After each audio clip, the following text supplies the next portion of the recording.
Hey, yo, what's the deal? It's your boy Tag from Pro Wrestling Tag. You know what I mean? As of this recording right now, it is 12:08 p.m. 2 p.m. It's 12:08 a.m. You know what I mean? July 31st. But the upload time to this is 11:30 a.m. Same day. Now, I mean, as of this recording, I'm actually, I'm actually out because I gotta pay my bills. Pay my bills. You know, can you pay my bills? My automobile. You remember that shit from Destiny's Child? Can you pay my bills? My automobile bills. Whatever the fuck them lyrics were, I forgot. That was my shit. Timbaland did the beat, from what I understand. Damn, I miss those days. So, there's a lot for me to talk about with this topic, boys. You know what I mean? So, like I said, as of this recording, I was looking at Dynamite. It was a strange Dynamite, but I noticed a couple of things with Dynamite. You know what I mean? One glaring thing. A couple of things, actually. One, why the fuck wasn't the World Heavyweight Championship match the main event of the show? I mean, come on, man. And that's fucking stupid. That makes no fucking sense. That kind of makes the AEW Championship look bullshit. Now, I mean, between Jon Moxley and Adam Hangman Page, which, yeah, he did retain, but it don't mean shit. I mean, it doesn't mean a fucking thing, And when they were talking about the tag team match, right? With the tournament. Now, I mean, they had mentioned that the Bucks losing the first round of the tournament, for the AEW Tag Team Championships, but they didn't mention the team that they lost to, which was I think they were called Private Fucking Party, which tells me that they're gone from AEW. They are done. It's a wrap like Reynolds. I'll see them in NXT in a few weeks. You know what I mean? Speaking of AEW, Cody Rhodes,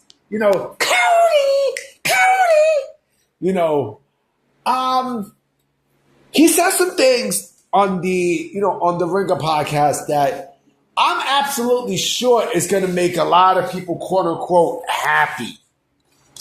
I'm pretty sure he's gonna make the AEW sickos happy, right? So when asked about his time at AEW and why he departed from AEW, he has some very, very, very interesting things to say. And when I mean interesting, they were very, very interesting. And when I say what he said, I'm going to point out exactly the culprit on who I think he's referring to. Okay? So, this is what he said in regards to his exit from AEW in 2022. I got to clear my throat. I hear you say that, but here's what he said. All kidding aside.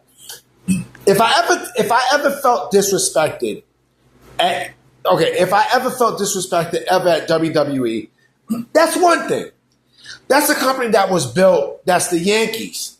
That's the flagship of it all. The flagship of it all. Rose explained. Feeling disrespected at something I built with my friends that we built, feeling disrespected there, I wouldn't stand for it. So, this tells me a couple of things, right? This tells me that whatever issues, quote unquote, that we heard about him, Kenny, and the Bucks are basically thrown out the fucking window. They're thrown out the window. He said this himself. Built with my friends. Something that we built. Right? He wasn't going to stand for it. So, like I said, that tells me that they are still tight and there is no problems between Cody, Kenny, Matt, and Nick Jackson, right?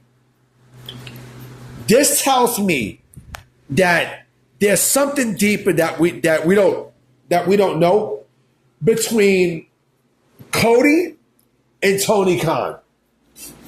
You know, remember what happened after that Grand Slam? That Grand Slam, so the very first Grand Slam show that happened here in New York City. It happened right here in Queens. Well, I'm not in Queens. I'm in Brooklyn, but this shit happened in Queens, right? Where they had that awesome ass match between Kenny and Bryan Danielson, which became a draw, right? Remember that show? Right? That was the same show that Tony Khan took all power away from Cody, Kenny, and the Bucks, right? All power. That's where the shit started. You know what I'm saying? And from what I think, Tony felt like, well, I'm giving too much. This is my idea. You know what I'm saying? This is, I have you four guys run the thing, and I'm getting, you guys are getting more of the credit than I am. So I'm going to take away, the status, and I'm going to take away the creative process, and I'm going to still help you guys do the EVP stuff, but I want me to be, the main man in control. Hold on, let me get some water. And so this, like I said, this tells me that something really, really happened between him and Tony where, Cody said, fuck this shit. Mind you, he said disrespected. Disrespected. If he felt disrespected, if Cody felt disrespected, right? Imagine how the other ones felt. Imagine how the other guys felt. I don't know, man. Something happened. Something fucking happened where everything went down. Oh, and that's another thing too. That's another thing. He even said, or he interpreted that, once I leave, you're really gonna feel you're really gonna feel, how missed I am, right? And boy, was it. Because once he left, everything just went crashing down. Every fucking thing. The momentum, it took a while, but it crashed the fuck down. Everything just went to shit. Straight up shit when he left. That tells a lot, B. That tells a lot. That tells a glaring story that something happened. Something fucking happened that we probably may never know. You know what I'm saying? We may never ever know. But this gives this right here. Then again, you never know, because he said he felt disrespected. He felt disrespected. I guess he felt probably that, he was not being looked at as, by Tony Khan as a leader, right? That he should have been, right? That he basically should have been. Look what happened when he left AEW and went to WWE. It almost felt like it's a relief. You know what I mean? It clearly felt like it was a fucking relief. That he's not running shit anymore and such. It's too much work. It's too much work. And mind you, look what happened to CM Punk the year after. So you got to think about this. Like, it's like, yo, it's this motherfucker. It's this nigga Tony Khan. You know what I mean? Like, Tony Khan was the main culprit in all this shit. You know what I mean? He was. He clearly was. And now you're starting to see why. You're legit starting to see why. You know what I mean? This nigga's Vince Jr., man. He's Vince fucking Jr., But let me know what you guys think. I have another video I'm coming with later today. You know what I mean? So I'm going to definitely holler at y'all. I'm going to check y'all. Peace.